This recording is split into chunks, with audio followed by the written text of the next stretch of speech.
Libyan territory because it depends on the security of the tribe. the times of racism and slaveryism came back. From the poorest country of Africa, with a nation with the highest life expectation, and then the situation was reverted.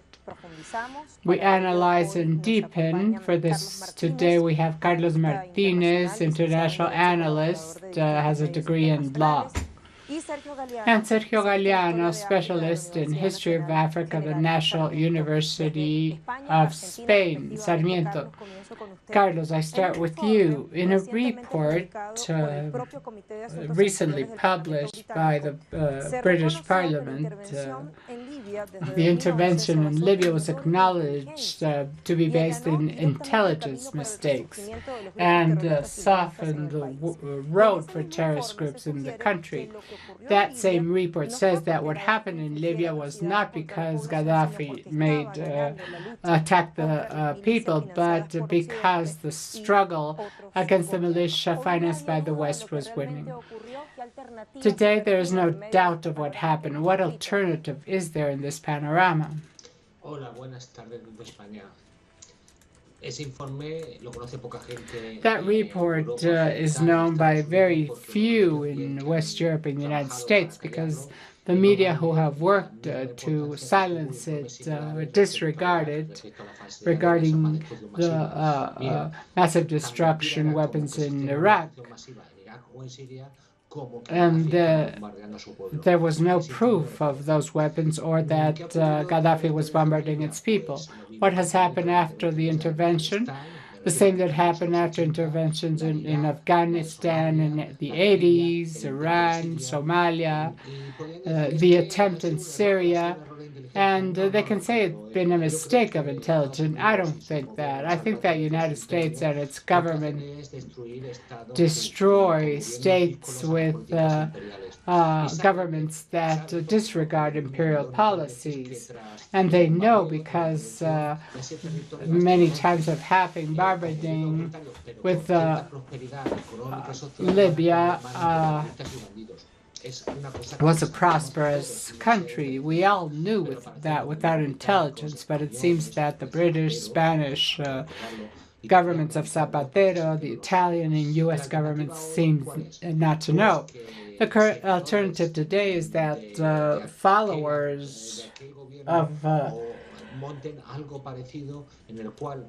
that government assembles something whereby the Libyan people is the true owner of its natural resources, to allow ideological, religious plurality that return the women the rights they had before, and to return to a state similar to the former one. We cannot pretend to have in Libya a Norway democracy, which doesn't mean anything, but what we want is for Libya to go to its former status. And this could be achieved with the support of Russia. Sergio Galeano from Argentina. What scenarios can we foresee towards the elections that are pretending to be held by the end of December? How do we reach this agreement?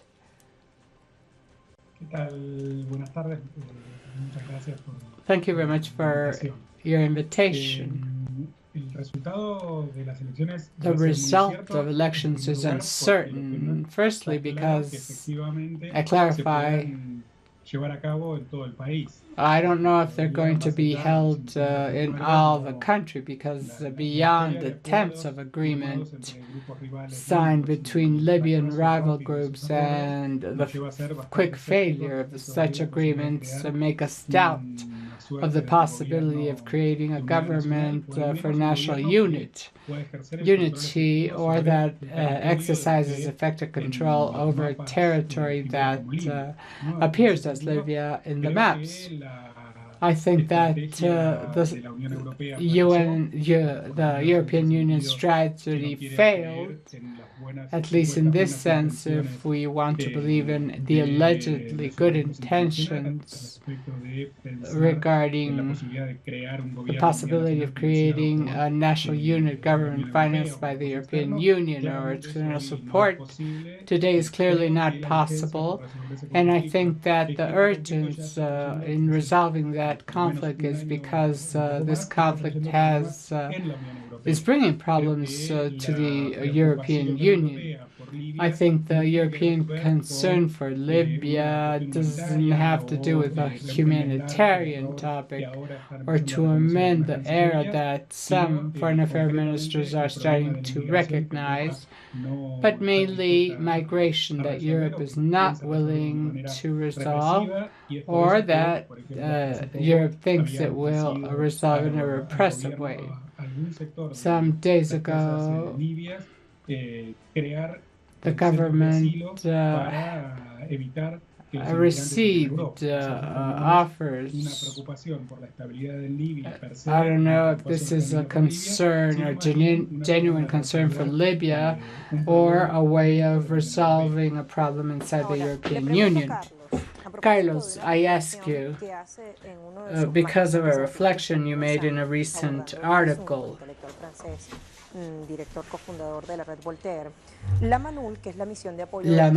MANUL, which is the UN Support Commission, is allegedly conducted by Gassam Haname, but it depends on the political advisor that is a former assistant of Hillary Clinton and one of the main executors of Zebrovsky-Barnett plan for the destruction of societies in the Middle East. Feldman supervised the aggressions against Libya and Syria. What can we expect from United Nations? This MANUL entity is a political entity of a permanence of intervention? We cannot expect anything from United Nations as it works today. We must remember that the UN resolution was used as a backline for the NATO's intervention, and it was disobeyed. Everything was disobeyed by NATO, and after the disaster in Libya, the UN has done nothing to remediate it. On the contrary, it is putting it in the hands of those who destroyed it. So the UN basically is largely teledirected by the United States and its allies. And it doesn't seem to be much interested in Libya. The interest comes from the European Union that were the main perpetrators of this genocide attack because of the migration crisis. Migration flows of poor Africa have used Libya, and this is what concerns Europe, that Libyan people live in misery, that women have no rights, that they have no democracy is not a matter of concern in Europe. They are concerned that Libya, as a failed state, be used as a migrant launcher towards Europe. And this is why Europe is working to implement a small Libyan state with the only aim to intervene in the arrival to Europe of migrants. And what is called the international community is working in this as well. This data is included in the recommendation we just made regarding the elections. There's much uncertainty. We don't know if they will take place throughout the country, resulting from the differences and the fragmentation. French President Macron acts according to his experience as business banker. He gathered the main Libyan leaders according to the United Nations analyzed its interest in order for everyone support. He did not arrange anything because Libya is completely different to Western societies. What I think is that the problem of this strategy of Macron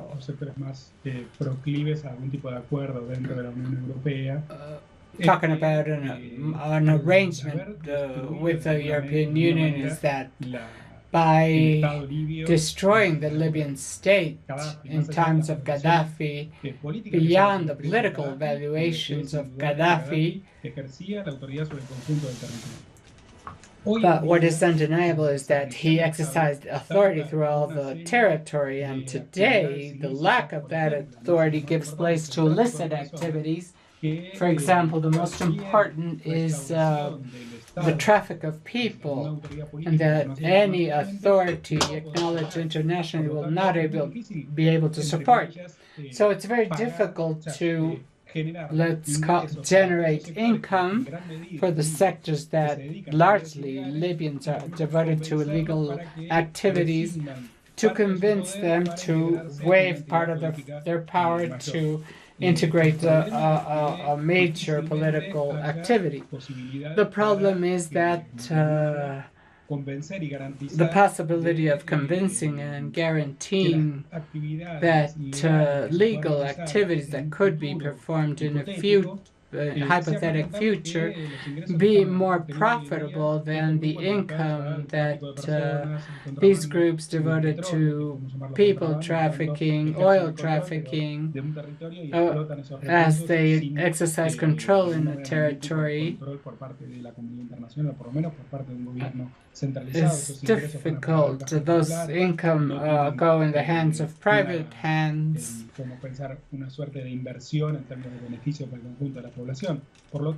They are not invested in favor of the people, so building a state is the task that must be thought for Libya at the time, more than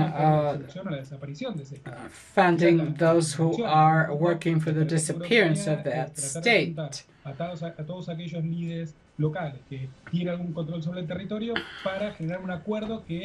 More than thinking on those that are thinking on another kind of government. They don't need the European Union to carry out these agreements. If this isn't achieved, because the perspectives of future for those local leaders who are benefiting from the absence of the state and perform illegal activities agree to continue like this. This is why I believe that this type of agreement is very difficult to achieve, unless there is a great commitment of the international community of redeeming any commercial contact with these leaders.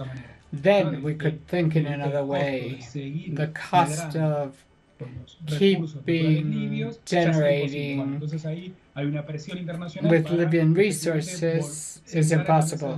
So there's an international pressure to sit to the local leaders who have territorial power.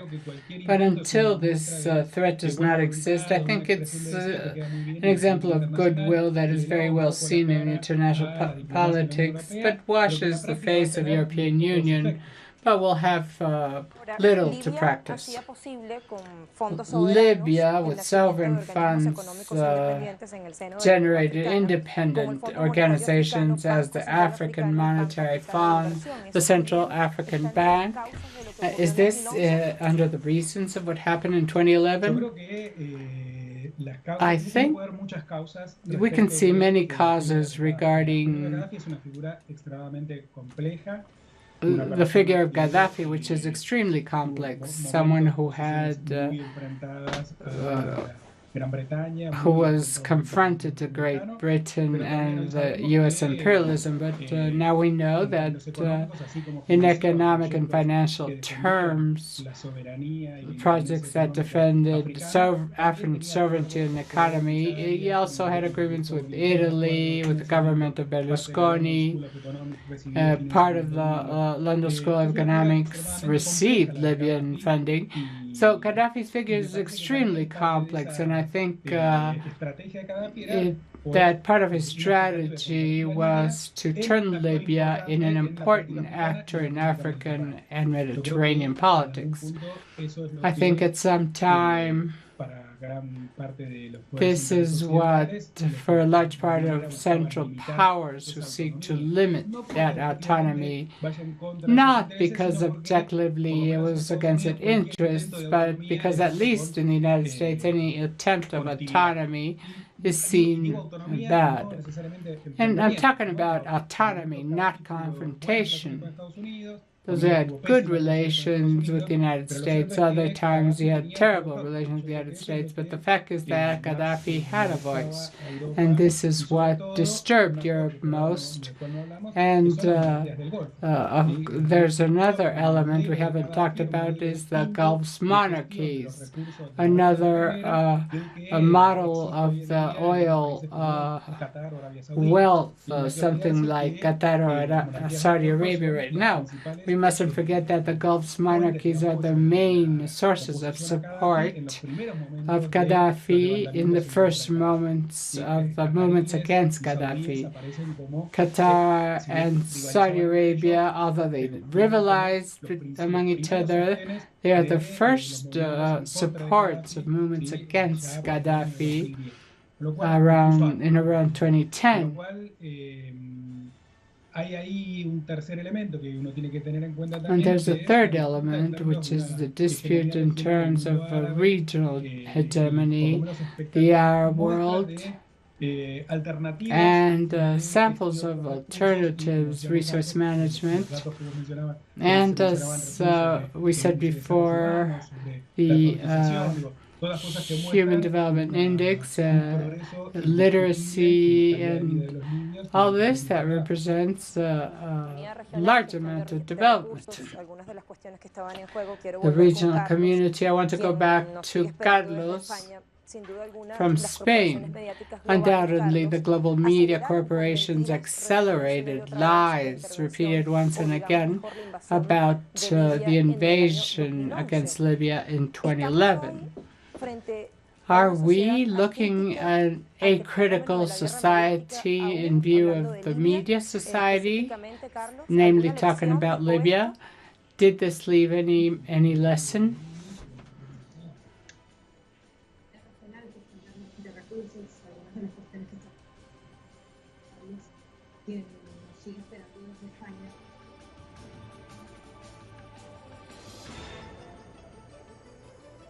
Bueno, mientras establecemos o Well, we restablecemos re-established the connection with our guest, Carlos Martinez. We can ask Sergio. We were talking about the action of the global media corporation and how, with their lies, they accelerated the invasion to 2011, perhaps addressed to a society that is completely acritical regarding the war. I think there is a list of news to build certain types regarding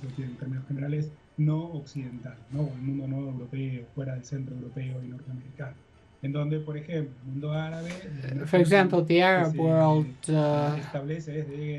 establishes despotic regimes, dictatorships where human rights are violated repeatedly, and the construction of the Arab world as an autocratic world, lack of liberties, places, of course, the United States and the European countries in the first place, the savers and defenders sponsors of a certain Western civilization with values that should be expanded. But this is a repeated idea. It's not new.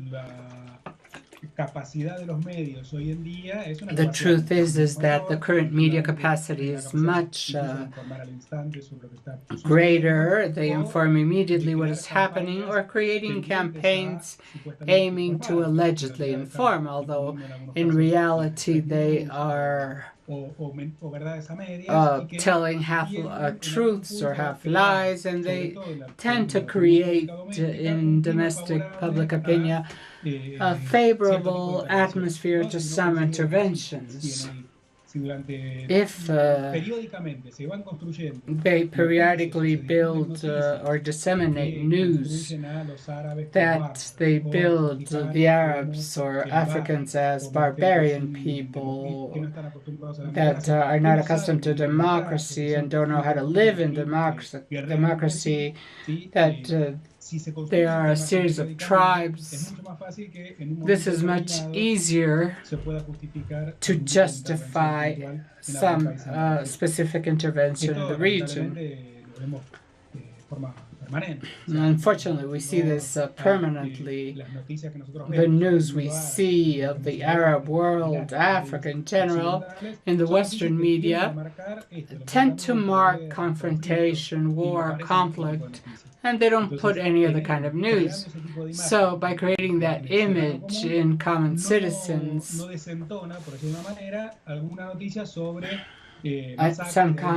some news about a massacre in the Middle East, murdering its own people, is not rare, and that's how they justify interventions from the U.S. Even if the case is a lie. Iraq is the famous case. The massive destruction weapons that is currently publicly acknowledged that it was a lie. But that was possible because before that they created an image on these societies and leaders that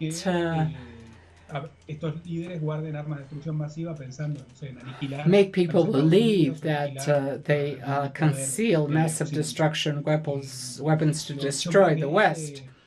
I think that this is something we have seen at least in the last 20-30 years, manufacturing news using videos, wars of one place or other, an amount of interventions they perform aim to create a sense or an image on these countries that soften the audience regarding future interventions.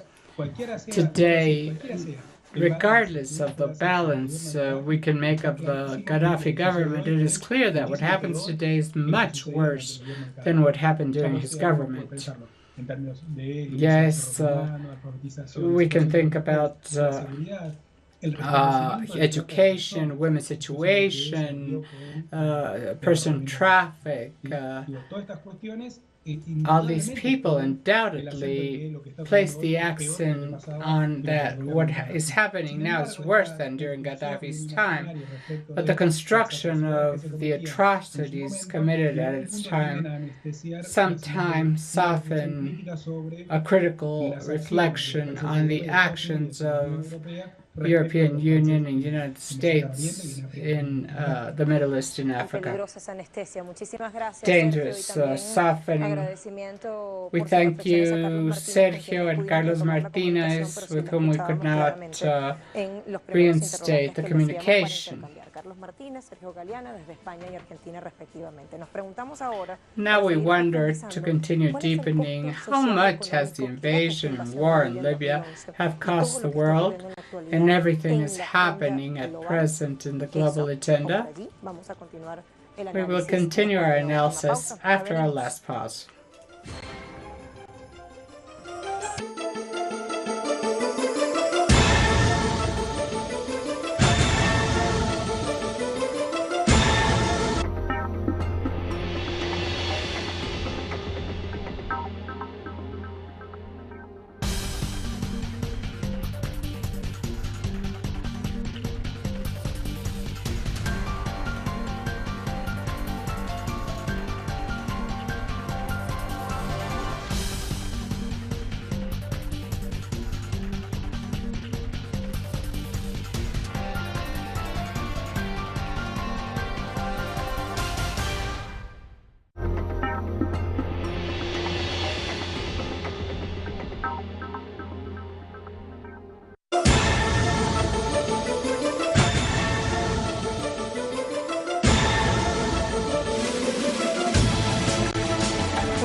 recent relief has shown that since 2011, they bombarded more than 50 times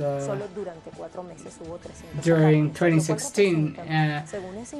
There was 300 attacks, and according to UK journalist investigations, in 2016, the White House bombarded almost 20 times more than in Somalia, Yemen, and Pakistan.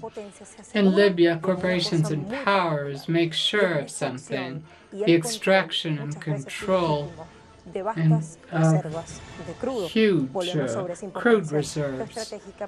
We will see how transnationals that have important deposits work.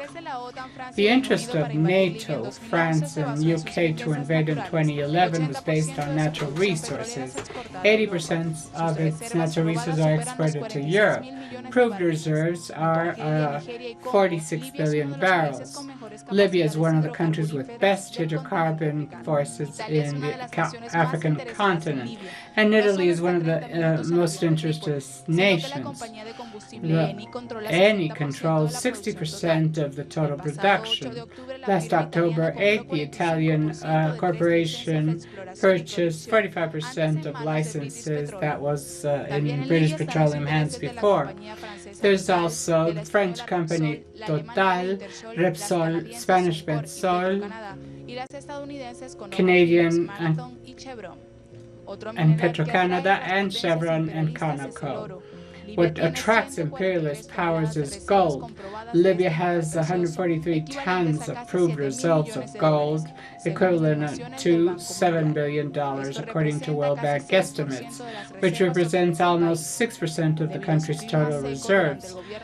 Due to its dry weather, Gaddafi created an artificial river that includes the installation of huge tubing to transport water from Sahara's fossil aquifers to the coast where the population is concentrated in order to promote agriculture. 70% of the Libyan population received water until through this irrigation system until the time of invasion. José Antonio Ejido from Spain.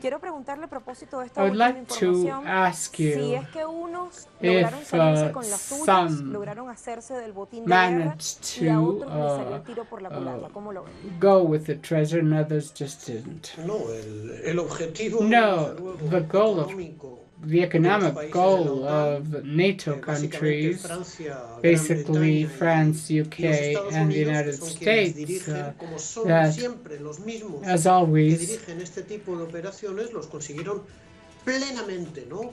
conduct these operations,